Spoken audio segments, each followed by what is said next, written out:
ஒன்று கவனிச்சிங்களா மக்களே, நம்ம ஆட்சிக்கு வந்ததுக்கு அப்புறம் ஒரு விஷயம் ஒன்று நடந்துகிட்டு இருக்கு. இது இந்த ஜென்சி தலைமுறையை அட்டாக் பண்றதுக்காக இங்கிலீஷ் தமிழ் கலந்த அறிக்கை அது சொல்ல வந்து நினைச்சீங்களா? அந்த காமெடி எல்லாம் கிடையாது. அதுக்கு இந்த ரியாலிட்டியை மறந்துட்டு இந்த ரீல்ஸ் போடுறது அது சொல்ல வந்தீங்களா? அந்த காமெடி கிடையாது. இது சீரியஸா ஒரு விஷயம் நடந்துட்டு இருக்கு. முன்னெல்லாம் சட்டசபையில யார் பேசினா நமக்கு என்ன, யார் அடிச்சுன்னா நமக்கு என்ன கூட்டலாம். இப்ப சட்டசபையில என்ன நடக்குது, என்ன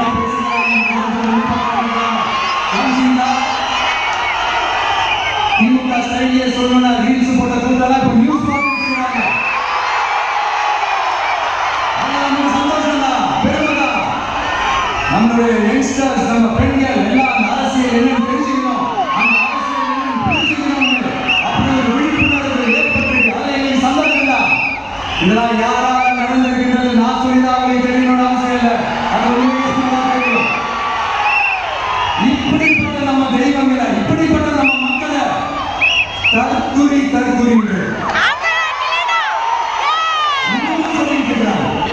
நான் காஞ்சிபுரத்துல சொன்னதான் நான் திரும்ப ரிப்பீட் பண்றேன். நீங்க தற்குறின்னு சொன்னீங்களே, அவங்க தான் அவங்களோட அரசியல் வாழ்க்கையே ஒரு கேள்விக்குறியாக்கிட்டாங்க. இன்னும் பார்க்க போறாங்க. அன்னைக்கு நான் சொன்னப்போ சிரிச்சவங்களா இன்னைக்கு என்ன பண்ண போறாங்களோ? உண்மையை சொன்னாதான் அந்த கூட்டத்துக்கு கசக்குமே. உண்மையை நீங்க மக்கள் மனசை புரிஞ்சு வச்சிருக்கீங்கன்னா நீங்க இப்படி மக்களை தப்பாவே பேசிக்க மாட்டீங்க. அது என்ன அப்புறம் அரசியல் புரிதல் இல்லாம மக்கள் நமக்கு ஓட்டு போட்டுட்டாங்க. இந்த கவர்ச்சி மயங்கி மக்கள் நமக்கு ஓட்டு போட்டுட்டாங்க. நான் என்ன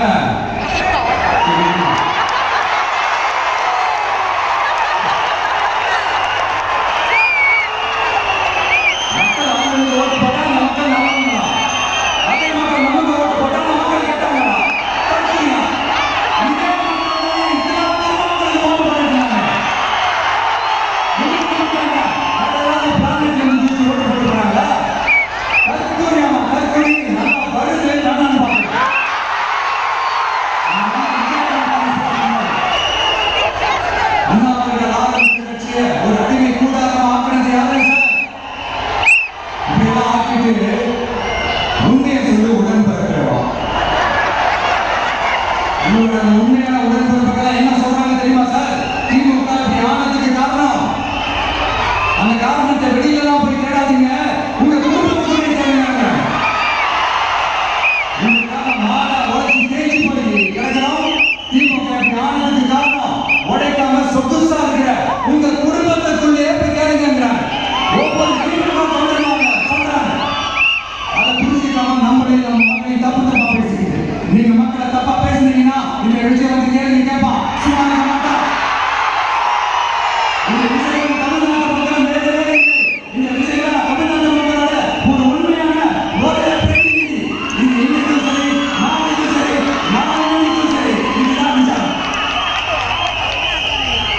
மறுபடியும் சொல்றேன், நமக்கு மக்களுக்கும் இடையே இருக்கிற இந்த பூர்வ ஜென்ம பந்தத்தை அந்த ஊரை ஏதோ இந்த சதிகள் சூழ்ச்சிகள் பண்ணி யாராலையும் எதுவும் கிடைக்க வேண்டிய கிடைக்க ட்ரை பண்ணீங்க. நம்ம ஆட்சிக்கு வரதுக்கு முன்னாடி என்ன சதிகள், என்ன சூழ்ச்சிகள், என்னென்னலாம் பண்ணி எப்படி எப்படிலாம் கொடுத்துருக்காங்க. ஆனா இப்ப ஆட்சிக்கு வந்த இந்த சாமானிய மக்கள் ஆட்சியை நீங்க எதிர்கட்சியா இருக்கும் போது ஒரு யூஸ் பண்ணுவீங்கல்ல, இந்த பழைய டெக்னிக் அதெல்லாம் யூஸ் பண்ணி நம்முடைய மக்களையும் பிரிச்சலாம்னு நினைச்சீங்கன்னா அது ஒரு காலம் நடக்காது. ரொம்ப தெளிவாயிட்டாங்க சார், ரொம்ப தெளிவாயிட்டாங்க. அதனால ஒரு ஆக்கப்பூர்வமான ஒரு எதிர்கட்சியை செயல்பட்டு மக்கள் மனசை வெல்லப்பாரு. கடைசி லாஸ்ட் 1 மந்த்தா நடந்த ஒரு சில விஷயங்கள் உங்ககிட்ட நான் ஷேர் பண்ணணும்னு ஆசைப்படுறேன். இந்த 200 யூனிட் மின்சாரம், கட்டணமில்லா மின்சாரம் அறிவிச்சோம். அதுல ஆல்ரெடி இருந்த 100 யூனிட் திமுக கொடுத்தது கிடையாது. மேடம் ஜெயலலிதா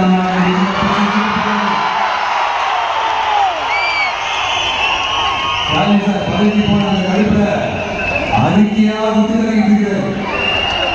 என்ன பண்ணி உங்களோட ஆட்சியில மக்கள் பணத்தை டாஸ்மாக்ல இருந்து அடிச்ச அந்த பணத்தை ஊழல் செஞ்ச அந்த ஃபைலை க்ளோஸ் பண்றதுக்கு அலையா அலைஞ்சீங்க. ஆனா இந்த விஜய் மக்களுக்கு தொந்தரவா இருக்கிற அதே டாஸ்மாக க்ளோஸ்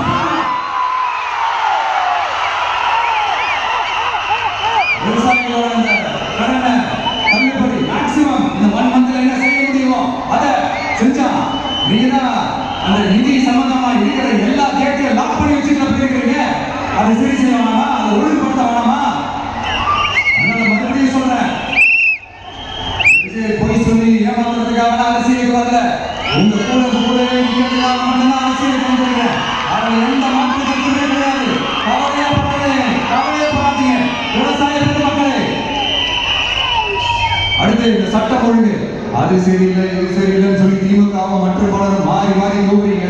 நான் ஒண்ணு கேட்கிறேன், இந்த மாடல் அரசுன்னு சொல்றீங்க, அதை என்ன செஞ்சு வச்சுட்டு போயிருக்கீங்க? ஒரு ஊர் விடாம ஒரு தெரு விடாம போதை பொருள் கலாச்சாரம் அப்படியே ஸ்ப்ரெட் ஆகி கொட்டி கிடக்குது. அது அப்பவே இனிஷியல் ஸ்டேஜ் அதை நீங்க கண்ட்ரோல் பண்ணிட்டீங்கன்னா இத்தனை பெண் குழந்தைகளை இத்தனை பெண்களை இழக்க வேண்டிய ஒரு சூழ்நிலை ஏற்பட்டிருக்குமா? எல்லாத்தையும் பண்ணிட்டு படிக்க வந்து ஏமன போடுறாங்க. நீ என்ன படி நம்ம மேல போட்டாலும் மக்கள் நிம்மதியா வாழக்கூடிய அந்த செயலை கண்டிப்பா இந்த விஜய் செஞ்சுதான் காட்டுவோம். அதுக்காக எஃபிஷியன்டான போலீஸ் ஆபீசர்ஸ் அப்பாயிண்ட் பண்ணிருக்கிறேன். எஃபிஷியன்டான போலீஸ் ஆபீசர்ஸ் டீம் அப்பாயிண்ட் பண்ணிருக்கிறேன். பெண்கள் பாதுகாப்பான சிங்கப்பெண் காவல்படை நெக்ஸ்ட் வீக் அதை என்ன பண்ணப்போம்? தப்பு செஞ்சவங்களுக்கான தண்டனை, அதுக்கான சார்ஜ் ஷீட் எல்லாமே நம்ம ஃபாஸ்டா ரொம்ப ஸ்பீடா செய்யறதுக்கான அந்த வேலையை செய்ய சொல்லியிருக்கிறோம். கோர்ட்ல கூட தப்பு செஞ்சவங்களுக்கான அந்த கடுமையான தண்டனை வாங்கி கொடுக்கறதுக்கான அந்த வேலையையும் ரொம்ப சீக்கிரமா செய்ய சொல்லியிருக்கிறோம். அதனால நீங்க என்ன பண்ணி நம்ம மேல போட்டாலும் உண்மையா உறுதியா மக்களுக்கு தேவையான எல்லா விஷயங்களையும் இந்த விஜய் செஞ்சு தான் காட்டுவாங்க. இப்படிலாம் நம்ம சொல்றதுனால இவங்க என்ன சொல்லுவாங்க தெரியுமா? அவங்கதான் ஆட்சியே இல்லையே, அப்புறம் ஏங்க அவங்கள குறை சொல்றீங்க அப்படின்னு கேட்பாங்க. வேர்ல வெந்நிய ஊத்திட்டு போனவங்கள வெளிச்சம் போட்டு காட்டாம பின்ன வேற என்ன சொல்லுவாங்க? இதெல்லாம் மக்கள்கிட்ட நம்ம தெளிவை எடுத்து சொல்றோம் இல்லையா? அதுக்காக நான் சொல்லிட்டு இருக்கேன். நாம மக்களுக்காக இவ்வளவு வேலை பார்க்கிறோம். ஆனா இவங்க அதையெல்லாம் விட்டுட்டு குதிரை பேரம் பண்றாரு, அது பண்றாரு, இது பண்றாருன்னு சொல்லிட்டு தப்பு தப்பா கதையெல்லாம் அடிச்சு இந்த தீய சக்தியும் தீட்டு போன சக்தியும் திமுக மற்றும் பலரும் ஒன்னா சேர்ந்துக்கிட்டு திருட்டுத்தனமா யாருக்கும் தெரியாம ஒரு ஓரமா மூலையில உட்கார்ந்துட்டு வேதம் பேசி கூட்டு சேர்ந்து ஆட்சி அமைச்சு கொள்ளையடிக்க திட்டம் போடுறாங்க. அது ஏன் தெரியுமா? உங்களோட இந்த டிவிக்கு ஆட்சி அமைஞ்சா அவங்க படைப்பே போயிடும். அந்த கொள்ளையடிக்கிறது லஞ்ச ஊழல் எல்லாமே கதம். அதான் காரணம். அடுத்த ஸ்டாலின் சார், திமுக வந்து இப்போ தீய சக்தி மட்டும் இல்ல, மக்களை விட்டு ரொம்ப தூரமா போன தூர சக்தி.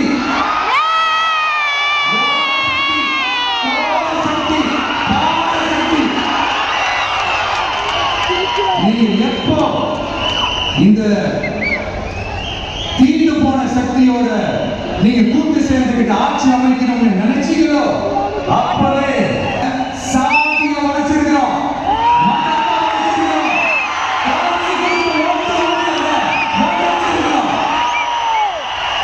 நாம எது செஞ்சாலும் கான்ஸ்டிடியூஷனலா செய்வோம்.